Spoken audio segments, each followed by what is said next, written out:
রাস্তা দিয়ে হেঁটেছে, চলেছে, বেরিয়েছে, তাদের সতীত্বের উপরে কেউ আঘাত করে নাই, এমন একটি সমাজ গঠন করেছিলেন আল্লাহর নবী। তখন আল্লাহর নবী এই কোরআনটা পার্লামেন্টে নিয়েছিলেন যখন, তাহলে অন্তর থেকে বলুন তো, কোরআনের সমাজ যদি কায়েম হয়, ধনীরা ঘরের দরজা খুলে ঘুমাবে, নারীরা রাস্তায় চলবে, তাদেরকেও ডিস্টার্ব করবে না, এমন একটি সমাজ প্রতিষ্ঠিত যদি হয়, এমন একটি সমাজ যদি আমরা গঠন করতে চাই, অন্তর থেকে বলুন তো আল্লাহর কোরআনের দরকার আছে না নাই?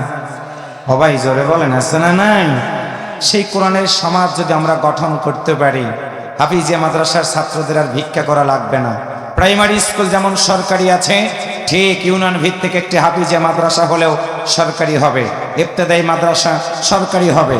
নারীরা আলাদা ব্যাংকে যাবে, নারীরা আলাদা বাজারে যাবে, হিন্দুরা তাদের সুন্দর করে ধর্মগুলো পালন করবে, কেউ বাধা দিবে না। আমার দেশে অনেক জায়গায় মন্দির ভাঙ্গা হয়, আল্লাহর কসম করে বলি, ইসলামী সমাজ প্রতিষ্ঠিত হয়ে গেলে হিন্দুরা তাদের নির্দ্বিধায় নিঃসংকোচে তারা তাদের পূজা পালন করবে, কেউ বাধা দিবে না। আমরা তো সেই দেশে বাস করি, একই সময় আমরা তারাবি নামাজ আদায় করি, পাশেই মন্দিরেরা দুর্গা পূজা উদযাপন করে, আমরা বাধা দেই না।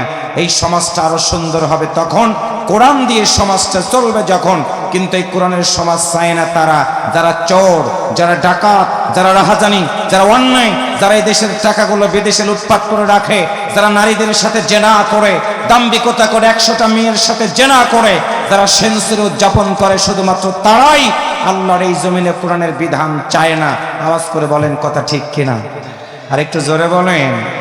ও ভাই, এই যে মসজিদের উদ্যোগে মাহফিল, আমরা যখন মসজিদে যাই, হুজুর দাঁড়িয়ে গেছে এক জায়গায়, হুজুরের পাশে শফিক ভাই, তারপরে আমাদের মাসুদ, তারপরে আমি, তারপরে আর একজন, তারপরে ওসি সাহেব। এমন সময় যদি একজন ভ্যানওয়ালা এইখান দিয়ে যাওয়ার সময় কোনো জায়গা না পেয়ে ওসির পাশে যদি দাঁড়ায়, ওসি সাহেবকে বলবে মসজিদের ভিতরে আমি ওসি দাঁড়িয়েছি, আমার পাশে একজন ভ্যানওয়ালা কেন দাঁড়ালা? ওসি সাহেবকে মসজিদের ভিতর থেকে ভ্যানওয়ালাকে বের করে দিতে পারবে? কথা বলেন, পারবে? মসজিদের ভিতরে অন্তর থেকে বলুন তো, আইন চলে কার? সবাই জোরে বলেন, কার? আল্লাহর আইন মসজিদের ভিতরে চলার কারণে সব দল, সব নেতারা, সব হুজুরেরা, সব মুফতি সাহেবেরা, সব বক্তা সাহেবেরা, এক ইমাম যখন বলে আল্লাহু আকবার, সব মুফতি সাহেবরা হাত তুলে বলে আল্লাহু আকবার। এক ইমাম সাহেব যখন বলে সামি আল্লাহু লিমান হামিদা, সবাই রুকুতে। ইমাম সাহেব যখন বলে আল্লাহু আকবার, সবাই সেজদায়। কোনো দলাদলি, গন্ডগোল, মারামারি যদি মসজিদে না হয়, আল্লাহর এই কোরআন মসজিদের ভিতরে থাকার কারণে চোখ কানা লোকেরা সেইটা দেখে বোঝার পরেও সে আল্লাহর কোরআন যদি এই সমাজে কায়েম হয়, তারপরেও তার বিরোধিতা করে, কারণ তাদের চোখ আছে দেখে না, কান আছে শোনে না, এরাই হচ্ছে জীবন্ত শয়তান। আওয়াজ করে বলেন কথা ঠিক কিনা? আমরা ভেদাভেদ ভুলে যাই, এক কাতারে আসতে চাই, কোরআন দিয়ে সমাজ গঠন করে এই সমাজটাকে সুন্দর করে সন্ত্রাস, জঙ্গিবাদ, মাদক, কিপটিজিং, দুর্নীতি, রাহাজানি, সুদ, ঘুষ, জেনা, ব্যভিচার মুক্ত একটি সমাজ যদি আমরা গঠন করতে পারি, আল্লাহর কসম করে বলে, তাহলেই শান্তিতে আমরা ফিরে থাকতে পারবো দুনিয়াতে, মরে যাওয়ার পরে যেতে পারবো আল্লাহর জান্নাতে। আপনারা কি জান্নাতে যেতে চান? একসাথে বলেন, যেতে চান? হুজুর কালকে বলেছি যে জান্নাতে যেতে চান কারা? এক যুবককে, হুজুর আমি জান্নাতে যাব না। বললাম কেন? ভাই হুজুর, জান্নাতি নামে এক মহিলা আছে আমাদের গ্রামে, এক জান্নাতির জ্বালায় গোটা গ্রাম অস্থির, আবারও জান্নাত। চিন্তা করে দেখেছেন, আমি কি ওই জান্নাতির কথা বলেছি? জান্নাতে আমরা যাব, সেই জান্নাতে একটা দুইটা না, অনেকগুলো হুরিদের সাথে আমাদের সাক্ষাৎ হয়ে যাবে। একটু কি মারহাবা করতে ইচ্ছা করে না রে ভাই? আর একটু জোরে বলেন তো সুবহানাল্লাহ, একসাথে বলেন মাশাআল্লাহ। তাহলে জান্নাতে যদি যেতে চাই, আর একবার হৃদয় দিয়ে বলুন, আল্লাহর কোরআন মানা দরকার, আছে না নাই? সেই কোরআনের সূরা আলে ইমরানের 93 নম্বর আয়াত কি আছে একটু দেখি তো। আল্লাহ তাআলা বলেন, লান তানালুল বিররা হাত্তা তুনফিকু মিম্মা তুহিব্বুন। একটু আল্লাহু আকবার জোরে বলেন। কৃপণতা করব না, আল্লাহু আকবার বললে খুশি হয়। একসাথে বলেন, কে রাগ করে? কে কি কইতেছে রে ভাই? টাঙ্গালের লোকেরা যাদের চমচম সারা দেশে চলে, সেই দেশের লোকেরা যদি এরকম তাল কেটে যায়, কই অস করুম? আল্লাহু আকবার বললে আরেকবার বলেন, খুশি হয় কে? রাগ করে কে? শয়তান কি আছে? নাই, কোনো জায়গায় আছে কিন্তু এইখানে নাই, কারণ আমরা সবাই আল্লাহওয়ালা। একটু মারহাবা জোরে বলেন। আল্লাহ বলেন, শুনে রাখো, তোমরা ততক্ষণ পর্যন্ত আমার প্রিয় পাত্র হতে পারবে না যতক্ষণ না তোমাদের প্রিয় বস্তুটাকে আমি আল্লাহর জন্য দিতে না পারবে। সুবহানাল্লাহ জোরে বলা দরকার। এইখানে প্রিয় বস্তু বলতে হতে পারে অর্থ, হতে পারে জীবন, হতে পারে সম্পদ। তার মানে যেটা আমার কাছে বেশি প্রিয়। প্রতিটা মানুষই ব্যক্তি জীবনের কাছে প্রিয় মনে করে তার অর্থ সম্পদ। আমার মাঝে মাঝে গাড়িতে, হুজুর ডাকাতির কবলে পড়ছেন কিনা জানি না, একবার ডাকাতের কবলে পড়ে গেলাম, গাড়ির লাইট জ্বালাই দিছে, তাকাই দেখি বাবারে বাবা, চেহারা খালি চক চক করতেছে, ওদের না চুরির চেহারা। চিন্তা করলাম জান মনে হয় যায়। হঠাৎ করে দেখলাম রাস্তা ফাঁকা হয়ে গেল, আমার ড্রাইভার আস্তা মতো দিল টান, বেরিয়ে আসলাম। হেফাজত করেছেন, একসাথে বলেন কে? কয়েকদিন আগে চাঁপাইনবাবগঞ্জ গিয়েছিলাম, আসার সময় দেখি আল্লাহর বান্দারা গাছ ফেলে রেখেছে। গাছ রাত্রিতে গাছ ফেলে রেখে দিয়েছে। আমার ড্রাইভার একটু দেখলো যে গাছ ফেলে যেখানে রেখেছে একটু সীমানা আছে, হঠাৎ করে একটু বাম দিকে বাউন্সি কেটে আমরা বেরিয়ে আসলাম। আচ্ছা, ইচ্ছা করলে আমি ওখানে থাকতে পারতাম, কেন থাকি নাই? আমার হাতে এইরকম দুইটা মোবাইল আছে, এটার দাম 14,000 আর একটার দাম 24,000, তাহলে দুইটা মিলে 40,000।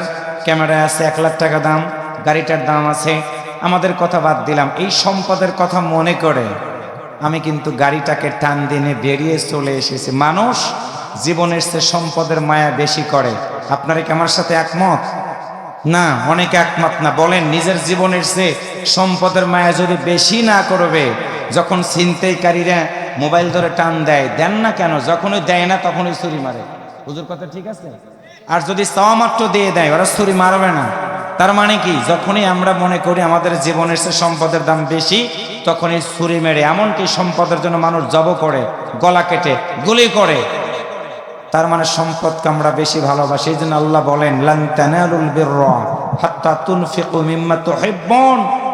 তোমাদের প্রিয় সম্পদ, প্রিয় বস্তু যতক্ষণ পর্যন্ত আমি আল্লাহর জন্য দিতে না পারবা, ততক্ষণ আমার প্রিয় পাত্র হতে পারবা না। তাহলে কি আমরা সিদ্ধান্ত নিতে পারবো আল্লাহর প্রিয় পাত্র হওয়ার জন্য?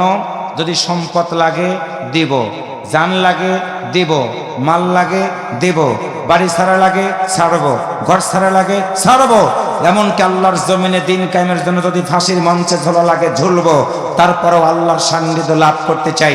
আমরা রাজি আছি তো? একসাথে বলেন, রাজি আছি তো?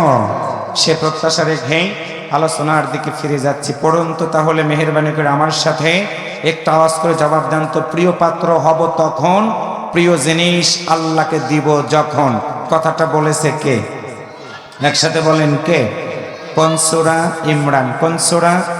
কত নম্বর আয়াত? 93। কত নম্বর আয়াত? আমি এলাকায় অনেক মাহফিল করে দিয়েছি, আপনারা আমার অনেক পরিচিত শ্রোতা, কি ঠিক আছে না? যেখানে গিয়েছি একটা নতুন বিষয় নিয়ে আপনাদের সামনে আমি বিগত দিনেও কথা শুনিয়েছি, আজকে নতুন একটা সাবজেক্ট নিয়েছি। আশা করি আমাদের হৃদয়টা ছুঁয়ে যাবে আলোচনাটা। আসুন তেলাওয়াত করি। তার আগে একটু দেখতে চাই, বিয়ে করো নাই কারা কারা? একটু হাত তুলে দেখাও তো যারা বিয়ে করো নাই। এই ছাত্ররা, বিয়ে যদি করে না তো হাত তোলো, অসুবিধা কোথায়? যারা বিয়ে করো নাই তুলে ফেলছে, হাত তোলো, রাখো, হাত তুলে রাখো। যারা বিয়ে করো নাই তারা একটু শুধু বলো আল্লাহু আকবার। চাচা হাত তুলছে, বিয়ে আবার করবে। আচ্ছা, আবার যারা বিয়ে করো নাই তারা একটু আওয়াজ করে বলো তো দেখি আল্লাহু আকবার। আওয়াজই তো নাই, এরা বিয়ে করবো কেন? জানি তো থাকবো না ঘুরে। যারা বিয়ে করো নাই, লাইট হারাইছে, আর একটা কিনে নেবেন, ওই যাইব গা। ও, লাইট হারাই গেছে, কেউ যদি পায়ে থাকেন এখানে দিয়ে দেবেন। ইসলামী রাষ্ট্র হলে আপনারাও, তোমরা ইসলামী রাষ্ট্র হয়ে গেলে লাইট কেউ নিত না, যেখানে পড়তো সেখানেই থাকতো।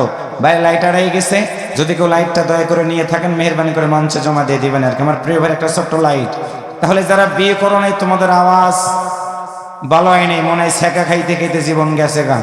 এবার আমরা যারা বিয়ে করেছি তোমরা একটু দেখো, আমাদের বয়স হয়ে গেছে, চুলদারি পাইকা গেছে গা, দাঁতও পইড়ে গেছে, পান খাইলে সুপারি খাইতে পারি না অনেকেই। আমরা যারা বিয়ে করেছি দেখো আমাদের আওয়াজের অবস্থাটা একটু খেয়াল রেখেন আপনারা। যারা বিয়ে করেছি আমরা তারা একটু বলি আল্লাহু আকবার। আর একবার বলি, আর একবার বলি। মনে হইতেছে বিয়ের বয়স এখনো আছে। হুজুর মনে হইতেছে না? আওয়াজ শুনে না মনে হইতেছে না? বাপ সব তাই মনে হইতেছে আর কি। একটু মারহাবা কইতে ইচ্ছে করে না? এটা আমাদের ইমানি আওয়াজ। বয়স যতই হোক না কেন মরে যাব, কিন্তু ইমানি আওয়াজ আমাদের কাছ থেকে কেউ কেড়ে নিতে পারবে না, কারণ আমরা কোরআনের দলের লোক। মারহাবা, জোরে বলেন। এখানে যখন বসে আছি, আমি একটু আগে তাকাইলাম, ভারতের একটা ফেসবুকের নিউজ দেখলাম, কলিজা আমার ফেটে গেছে। মসজিদের ভিতরে বসে ইউটিউবে নিউজ দেখলাম, ভারতে পুলিশেরা মসজিদ আগুন ধরায় দিয়ে মসজিদগুলো পোড়ায় দিচ্ছে। মসজিদ পোড়ায় দিক, এটা কি আপনারা চান? এবার জবান খুলে বলেন, এখন যদি চুপ থাকেন গুনাহ হবে মিয়া। ভারতের বুকে কেন, গোটা দুনিয়ার যে কোনো জায়গাতে কেউ যদি আল্লাহর ঘরে একটা দেয়ালের ইট খোলে, এইটা আমরা মুসলমানেরা মানতে পারি না। কথা বলেন ঠিক কিনা? তাহলে যেই সময় মসজিদ ঘরের ইটগুলো খুলতেছে ভারতের হিন্দুত্ববাদী সরকারেরা পুলিশদের নেতৃত্বে, আজকের এই মাহফিল থেকে আমরা আল্লাহর ঘর গড়ার জন্য সিদ্ধান্ত নিয়েছি। আমরা মুসলমানেরা দল আমার আলাদা থাকতে পারে, রাজনীতি আমার আলাদা থাকতে পারে, কিন্তু আল্লাহর ঘরের ভিতরে ঢোকা মাত্র আমরা যেহেতু এক আল্লাহর কুদরতি পায়ে সেজদা দেওয়ার মধ্য দিয়ে আল্লাহ তাআলাকে আমরা খুশি করে জান্নাতে যাওয়ার সিদ্ধান্ত নিয়ে থাকি। আজকের এই মাহফিল থেকে একটাই আওয়াজ, একটাই সিদ্ধান্ত, আল্লাহর আইন চাই, সৎ লোকের শাসন চাই, শোষণ মুক্ত সমাজ গঠন করার জন্য আমরা মসজিদ ঘরের পক্ষ গ্রহণ করব। আর আল্লাহর ঘর মসজিদের পক্ষ গ্রহণ করতে গিয়ে মসজিদ বিরোধী লোকেরা আমাদের সাথে ভালো আচরণ করবে না, আমাদেরকে ধরবে, মারবে, দুঃখ দিবে, কষ্ট দিবে, এমনকি জেলখানার ভিতরে নিয়ে ফাঁসির রায় পর্যন্ত দিয়ে যদি আমাদেরকে ফাঁসির দড়ি গলায় ঝুলাই দেয়, আমরা ফাঁসির দড়ি গলায় ঝুলতে রাজি আছি। কিন্তু আল্লাহ ছাড়া কারো কাছে মাথা আনত আমরা করতে রাজি না, রাজি না, রাজি না। কারা কারা আল্লাহর কোরআনের পক্ষে আছেন, দু হাত তুলে আমার আল্লাহকে দেখায় দেন। হাত নামান। প্রিয় দিনী ভাই সব, আমরা আল্লাহর ঘরের পক্ষে থাকবো, কোরআনের পক্ষে থাকবো। একটু মারহাবা করতে ইচ্ছা করে না? একটু তাকবীর দেওয়া শেখেন সবাই, একটু বলেন লিল্লাহি তাকবীর। আল কোরআনের আলো, আল কোরআনের আলো।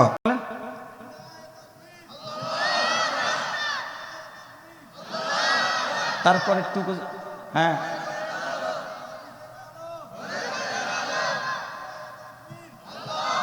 হয়েছে না কিছু? এটা শিখতে হইব আর কি। এইগুলো আওয়াজ বাড়িতে সন্তানদেরকে শিখাবেন। এই যে তাকবীর এখানে দিয়ে দিয়েছেন, দেখেন, এই যে লিল্লাহি তাকবীর, আল্লাহু আকবার, এটাই মানে আওয়াজ। জন্ম যখন হয়েছে আপনার, এলা বিবেক দিয়ে খাটান না কেন? আল্লাহু আকবার, চুপ থাকেন কেন? যখন আপনি জন্মগ্রহণ করেন, এই যে ইমামদেরকে ডেকে এনে আমগু কয় কাঠ মোল্লা বেটারা, আমগুলো ডেকে নিয়ে এসে যখন সন্তান জন্ম হলো, ইমাম সাহেব কি বলেছিল? আল্লাহু আকবার। একটু জোরে বলেন আল্লাহু আকবার। তাহলে জন্ম হলো আল্লাহু আকবার আওয়াজ দিয়া। আবার যেদিন মরে যাবেন, জন্মের সময় পরনে কোনো কাপড় ছিল না, কি ছিলাম? উলঙ্গ। তখন ইমাম সাহেবকে ডেকে নিয়ে সুন্দর করে একটা তোয়ালে দিয়ে ঢেকে বলেছিল আল্লাহু আকবার। আবার যেদিন মরে যাবেন, এই সব কাপড় খুলে নিয়ে সাদা কাপড় পরাইয়া এই ইমামকে ডেকে বলবে আল্লাহু আকবার। তাহলে জন্মার সময় যদি আল্লাহু আকবার আওয়াজ দরকার হয়, মরার সময় যদি আল্লাহু আকবারের আওয়াজ দরকার হয়, যতদিন বাঁচবেন আল্লাহু আকবারের পক্ষে থাকা দরকার আছে না নাই? থাকবেন না জাহান্নামী, পরিষ্কার ফতোয়া। থাকবেন না জাহান্নামী, আল্লাহু আকবারের পক্ষ থাকবেন, আল্লাহ আপনাকে জান্নাত দিয়ে দিবে। সুবহানাল্লাহ, জোরে বলেন। তাহলে আমার সাথে পড়ুন, তেলাওয়াত শেষ করব, একটু আল্লাহু আকবার জোরে বলবেন। কণ্ঠ গলা সব ভেঙে গেছে। গল্প করার মতো কিছু কথা আজকে শুনিয়ে অল্প কিছু সময় আপনাদেরকে কষ্ট দিব। পড়ুন সবাই আমার সাথে, অন্তত আউযুবিল্লাহ বিসমিল্লাহটা পড়েন। আউযুবিল্লাহ বিসমিল্লাহটা পড়লে